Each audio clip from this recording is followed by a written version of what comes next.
Hey, coach, 1-1 after one, and then second period, nightmares resume. Is it as simple as that? No, I don't think so. I think tonight they got. It's funny, not funny, but we had some opportunities in the second period, but all of our chances were like deflections that went just wide of the net, or we missed the net on opportunities where when we made some critical mistakes in our own zone, they capitalized and put it in the back of our net. So I thought they were opportunistic, and they've got a very good decor. They did box out well. They limited a lot of our ability to get to second opportunities. So on those tips that went wide, we struggled to recover it. But yeah, it was, to me, three of the first four goals. I thought we made direct mistakes that led to pucks going in the back of our net. And you play a good team, it's hard to escape when you do that. Seemed at times that the team, the players, your players, were trying to do a little bit too much themselves and not put the puck on the net. Is that a concern down the stretch here? Yeah, no, it's not a concern. It's you're trying to obviously develop habits, and you're trying to create situations where you can extend plays in the offensive zone. But at times when you're looking up and you've got 9, 10, 12 shots, you got to find ways to sometimes get pucks to the net, get it ugly, get some traffic at the net. And we probably had opportunities to get pucks to the net that we didn't today. But there's something to be said for low probability shots don't generate much offense either. So there's a fine balance. I thought especially in the first period we turned too many pucks over at the offensive blue line.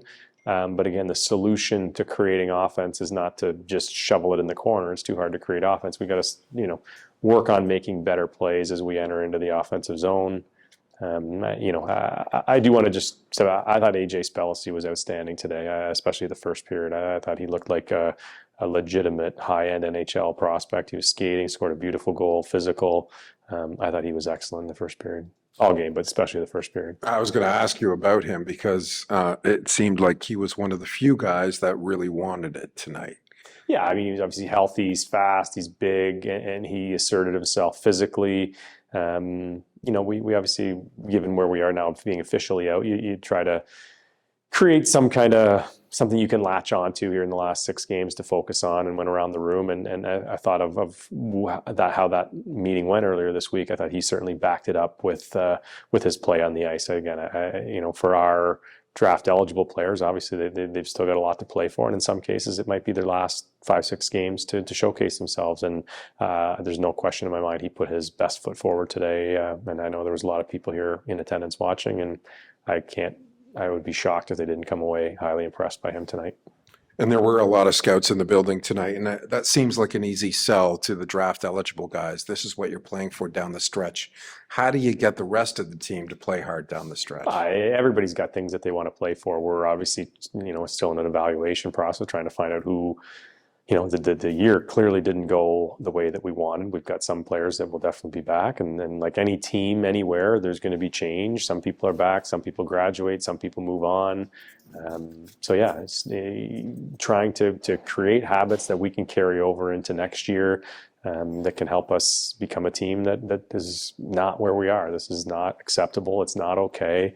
I get that the OHL is a age cyclical league, and the team here the last 2 years has finished in first place, and sometimes it comes the full cycle that you get every once in a while, a year like this, and we just don't want it to be the norm. We don't want losing to be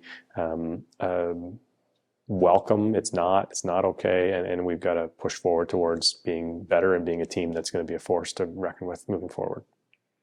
Looking back on the year, what's something you're most proud of for this team? Obviously, taking over when we were a 4-16-1 team, a lot of, down looking up at this mountain of a hole, and up until the trade deadline to be a .580 winning percentage team and trying to get yourself back into the fight. That's something that I'm personally very proud of. I'm personally proud of the way that the kids responded and didn't waver on the season. I thought they competed and battled very hard all season.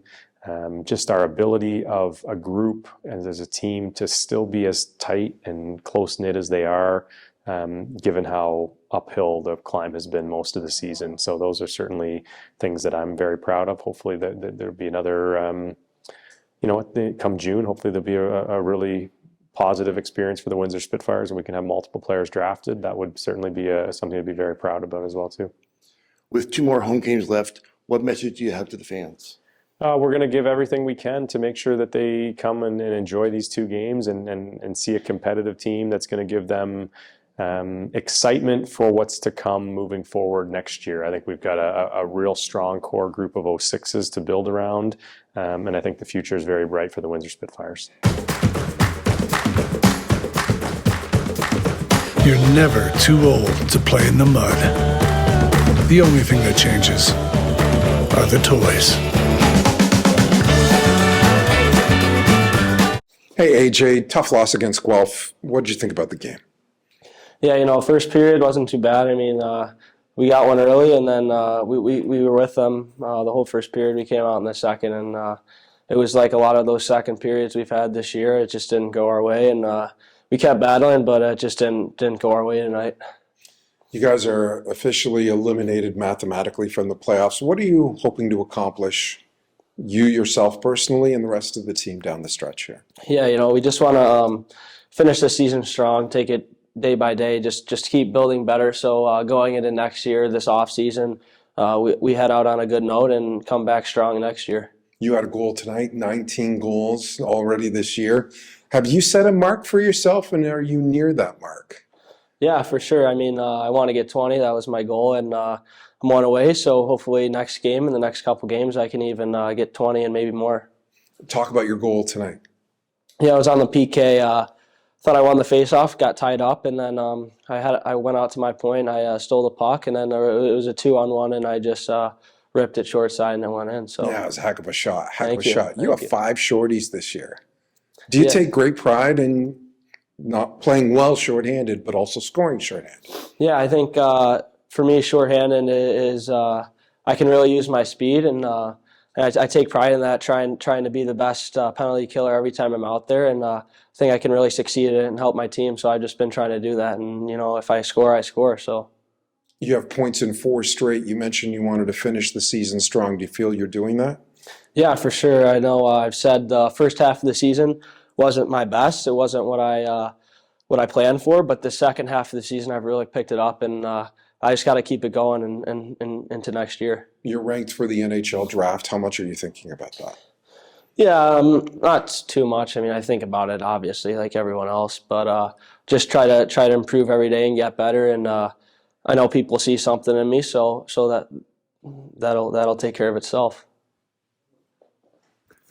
I know the playoffs were the goal this year, but is there a little bit of consolation prize knowing you have a top 3 or 4 pick in the draft and then a high import pick? Yeah, I mean, it's good for the organization. I don't think the players think too much of that. Like, we're not trying to tank or anything or lose games. We're trying to win all these games we can. But yeah, it'll be nice to have a high pick and a high import pick, and hopefully I know Bill and the staff will get someone that will help our team next year. So. Hi, I'm Dan Gemus, CEO of the Dan Gemus Real Estate Team. When you think real estate in Windsor and Essex County, think of the Dan Gemus Team. We're here to help every step of the way. Learn more at dangemus.com. Hey, Conor, you return home, not the game you guys wanted, obviously. Just what did you think about the game tonight? Game tonight, obviously, it didn't go our way. We had to get more shots on net. We had a few nice chances. Their goalie played well. We played well. I mean, first was close, second was close. We just sort of let off the gas a little bit. Yeah, I don't think I've had the chance to talk to you about the second periods. It's been an issue all year for you guys. I know if you could fix it, you would, but how do you think, why has that been an issue? I'm not really sure. I mean, obviously, we have to fix it. It's a big deficit. We're 20th in the league in the second period. Something we got to fix for sure. I don't know why it is. We get up, we change our opinion. Just our seconds have not been strong as of late. What are you hoping to accomplish, both personally and as a team down the stretch here? As a team, get some momentum leading next year. Try to win the next 5. At least 4 and 3 out of the next 5. Going to next year with some momentum, and just look forward. Enjoy every day with these guys, because someday it'll be the last day to, what I mean? Say hello, hang around these guys. So just to enjoy every moment, take it game by game, have some momentum coming in next year. What about you personally? What are you trying to accomplish down the stretch here? Just trying to play my game, play hard, play physical, Yeah, that's about it. I mean, never been really a points guy. It never hurts to throw in a few there, but no, I'm not really worried about that. It's not my role. Hi, I'm Dan Gemus, CEO of the Dan Gemus Real Estate Team. When you think real estate in Windsor and Essex County, think of the Dan Gemus Team. We're here to help every step of the way. Learn more at dangemus.com.